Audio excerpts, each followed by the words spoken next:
नमस्कार, घरच्या स्वयंपाकमध्ये आपले स्वागत आहे. आज आपण बनवणार आहोत शिवरात्र विशेष कुरकुरीत साबुदाणा वडा ही रेसिपी.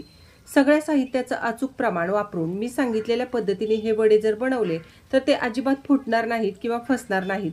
शिवाय या वड्यांसोबतच उपासाला चालणारी दही चटणी सुद्धा आपण बनवणार आहोत. साबुदाणा वडे बनवण्यासाठी मी इथं घेतलेला आहे 1 कप साबुदाणा.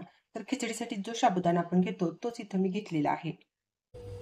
एक मोठं भांड घ्यायचं आणि त्याच्यामध्ये आता हा 1 कप साबुदाणा घालायचा आणि याला पाणी घालून आपण 3 वेळा स्वच्छ धुवून घ्यायचा आहे, म्हणजे याच्यातले स्टार्च निघून जाईल. पाणी घालून 3 वेळा साबुदाणा मी इथे स्वच्छ धुवून घेतलेला आहे आणि आता याच्यामध्ये आपण 1 कप पाणी घालायचे. ज्या कपाने आपण साबुदाणा मोजून घेतला होता त्याच कपाने 1 कप पाणी घालूया. 1 कप साबुदाणा इथं मी घेतला होता. याचं वजनी प्रमाण 200 ग्रॅम आहे. याच्यावर झाकण घालायचं आणि कमीत कमी 7 ते 8 तास असंच याला भिजत ठेवायचं आहे, किंवा तुम्ही याला रात्रभर सुद्धा असंच भिजत ठेवू शकता. काल संध्याकाळी आपण साबुदाणा हा व्यवस्थित भिजायला घातलेला आणि आता तुम्हाला दाखवते मी. अगदी व्यवस्थित भिजलेला आहे. तर इथं बघू शकता तुम्ही, सहज मॅश होतोय. अशा प्रकारे आपल्याला हा साबुदाणा भिजवून घ्यायचा आहे. तर आता काय करूया, आपण हा साबुदाणा थोडासा असा मोकळा करून घेऊया.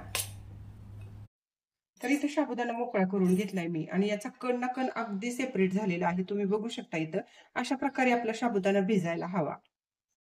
मोकळा करून घेतलेला साबुदाणा एका मोठ्या भांड्यात काढायचा आणि हे भांड थोड्या वेळाकरता बाजूला ठेवूया. पहिल्यांदा आपण दह्याची चटणी कशी बनवायची ते बघूया. 1 छोटा चमचा मिरची पावडर आणि घालायची आहे साखर. तर साखर या चमच्याने मी 2 ते 3 चमचे घालणार आहे. आवडीप्रमाणे तुम्ही कमी जास्त करू शकता. आणि घालायचे आहेत मस्त असे भाजून घेतलेले शेंगदाणे. शेंगदाणे मी थोडेसे उबडधोबड कुटून घेतलेत. झाकण लावायचं आणि व्यवस्थित याला मिक्सरवरती फिरवून घ्यायचं आहे. उपासाची चटणी आपली इथे तयार झालेली आहे. एकदा नक्की करून बघा. या वड्यांसोबत ही चटणी खूप छान लागते. आता साबुदाण्यामध्ये घालणार आहोत आपण शेंगदाणे. तर शेंगदाणे अशा प्रकारे ओबडधोबड कुटून घेतलेले आहेत आणि ज्या कपाने आपण साबुदाणा मोजला होता त्याचा जो निम्मा कप आहे, म्हणजेच अर्ध्या कपापेक्षा कमी एवढे आपण शेंगदाणे याच्यामध्ये घालायचे आहेत. तर आपण याच्यामध्ये जे शेंगदाणे घातले ते मी अशा प्रकारे ओबडधोबड कुटून घेतलेले आहेत. खूप जास्त याची बारीक पावडर करायची नाही किंवा खूप जास्त मोठीही ठेवायची नाही. जर बारीक केले तर साबुदाण्यामध्ये अगदी त्याचा चिकदा होतो आणि मोठे जर केले तर त्याच्यातले जे कण आहेत ते साबुदाणा वडा तळल्यानंतर बाजूला निघतात. इथं मिरचीचं वाटण करून घेतलेलं आहे. तर 6 मिरच्या मी कुटून घेतल्यात त्या घालूया आणि घालायची आहे मिरची पावडर.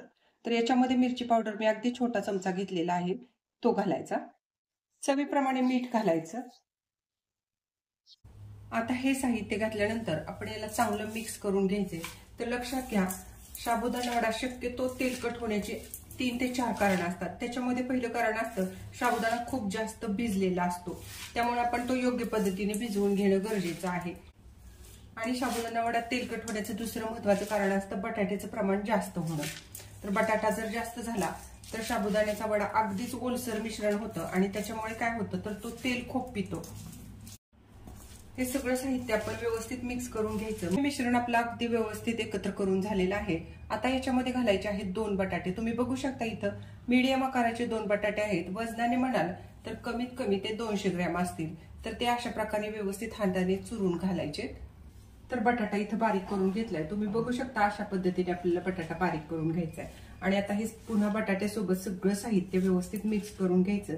मिक्स करून घेताना महत्वाची गोष्ट लक्षात ठेवायची, याला खूप जास्त जोर लावून मळायचं नाहीये. जवळजवळ 4 मिनिट याला मी चांगला अशा प्रकारे मिक्स करून घेतले. आणि तुम्ही याच्यामध्ये बघू शकता, तुम्हाला बटाट्याचा एखादा मोठा तुकडा वगैरे काही दिसत नसेल तर बटाटे सुद्धा आपल्याला अशा प्रकारे व्यवस्थित बारीक करायचे आहेत. किसून घ्यायचे नाहीयेत, मात्र त्याचे व्यवस्थित असा हाताने चुरा करून घ्यायचा आहे. तर आता हे मिक्स करून झालेले आहे. याचे आपण वडे बनवूया. वडे बनवण्यासाठी इथं मिश्रण तयार आहे. हाताच्या तळव्यांना थोडंसं मी पाणी लावलेलं आहे.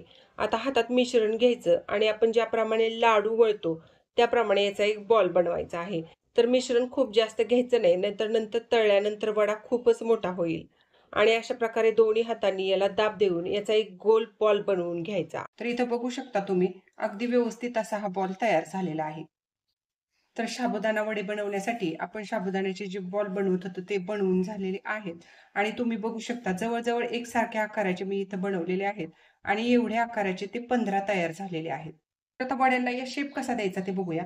तर इथे मी एक बॉल घेतलेला आहे आणि दोन्ही हातांच्या तळव्यांमध्ये तो पकडायचा आहे. बोटांनी याला अजिबात जोर लावायचा नाही, तर तळव्यांच्या मदतीने आपण अशा प्रकारे याला प्रेस करायचा आहे. तुम्ही बघू शकता इथं मी दोन्ही तळव्यांच्या मदतीने मी हा वडा बनवलेला आहे.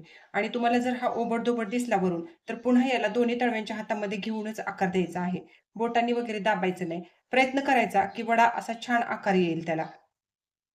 वडे इथे सगळे बनवून झालेले आहेत. आता आपण याला तळून घ्यायचं आहे. तर तळून घेताना सुद्धा काही महत्त्वाच्या गोष्टी आपण लक्षात घेतल्या तर वडा तुटत नाही किंवा फुटत नाही. वडे तळण्यासाठी तेल गरम करायला ठेवले. तेल आपण योग्य प्रमाणात गरम करायचं आहे. जर ते कमी गरम असताना आपण वडे तेलामध्ये घातले तर ते खूप तेलकट तर होतीलच, शिवाय ते सुटू सुद्धा शकतात आणि मिश्रण सगळीकडे तेलामध्ये पसरू शकतं. आणि जास्त जर गरम केले तर ते करपतील. त्यामुळे तेल मध्यम गरम पाहिजे. तेल गरम झाले का ते बघूया. तर त्यासाठी ते साबुदाण्याचा एक कण मी तेलामध्ये टाकते आणि तुम्ही बघू शकता पटकन वर आलेला आहे, म्हणजे तेल आपलं अगदी व्यवस्थित गरम झालेलं आहे. गरम तेलामध्ये एक एक करून आता आपण हे वडे सोडायचे आहेत आणि गॅसची आच मध्यमच ठेवायची आहे. एका वेळी खूप जास्त न ठेवता याच्यामध्ये व्यवस्थित तळे जातील एवढे कढईमध्ये आपण हे वडे सोडून घ्यायचे. आणि 1 मिनिटभर आपण याला आता अजिबात सुद्धा हलवायचं नाही. तर 1 मिनिटभर याला असंच ठेवून द्यायचं आहे. सुरुवातीला आपल्याला हे वडे चिकटल्यासारखे वाटतील एकमेकांना, तरी सुद्धा याला हलवायचं नाही. 1 ते 1.5 मिनिट झाला की आपोआपच हे वडे वरती यायला लागतील आणि नंतर सेपरेट सुद्धा होतील. एका मिनिटांनंतर या तेलावर जे बुडबुडे आले होते ते कमी व्हायला लागलेत आणि वडे सुद्धा हळूहळू वर येऊन आपल्याला दिसायला लागलेले आहेत.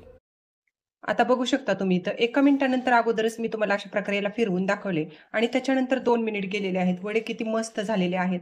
हे चिकटलेले जरी दिसत असले तरी आता बघा तुम्ही सेपरेट व्हायला लागलेत. तर याला व्यवस्थित अशा प्रकारे पलटी करून घ्यायचं आहे. वडा अजिबात सुद्धा कुठे फुटला नाही वगैरे आणि दिसायला तर एकदम छान दिसतोय आणि चवीला सुद्धा एकदम मस्त लागतो. चमच्याच्या मदतीने व्यवस्थित मी यांना पलटी करून घेतले. तर आता याला खालच्या बाजूने सुद्धा आपण 2 ते 3 मिनिट अशा प्रकारे चमच्याने गोल फिरवून घेत मस्तपैकी तळून घेऊया. जर तुम्हाला वाटलं की या स्टेजला तेल खूप गरम झाले तर तुम्ही गॅस थोडासा कमी सुद्धा करू शकता. आता 2 मिनिट झाले आपण बाजू पलटी केल्यानंतर तळून घेतलं त्याला. आता पुन्हा याची बाजू पलटी करून घेते आणि फक्त 1 मिनिट आता आपण याला तळून घ्यायचं आहे. तर 1 मिनिट पुन्हा मी याला तळून घेतले आणि आता तुम्हाला वडे या झारामध्ये घेऊन दाखवते. तर बघू शकता इथं तुम्ही किती मस्त वडे झालेले आहेत आपले, अगदी टम्म फुगलेले आहेत. तर उरलेले वडे सुद्धा मी अशाच प्रकारे करून घेते. तर तळल्यानंतर तुम्ही आता वड्यांना बघू शकता अगदी साबुदाण्याचा कण नकण इथं किती मस्त असा फुललेला आहे. वडा अगदी कुरकुरीत झालेला आहे आणि क्रिस्पी सुद्धा झालेला आहे. कुरकुरीत साबुदाणा वडा ही रेसिपी आपली तयार झालेली आहे. हे वडे जसे गार होतील तसे मऊ पडतात. त्यामुळे तुम्ही काय करायचं आहे, जेव्हा खायला घ्यायचे आहेत त्याच्या अगोदरच हे वडे बनवून ठेवायचे आहेत. तर आजचा हा व्हिडिओ कसा वाटला ते कमेंट करून सांगा. रेसिपी नक्की ट्राय करा आणि हा व्हिडिओ जर आवडला असेल तर व्हिडिओला लाईक करा, शेअर करा आणि चॅनलला सबस्क्राईब करायला विसरू नका.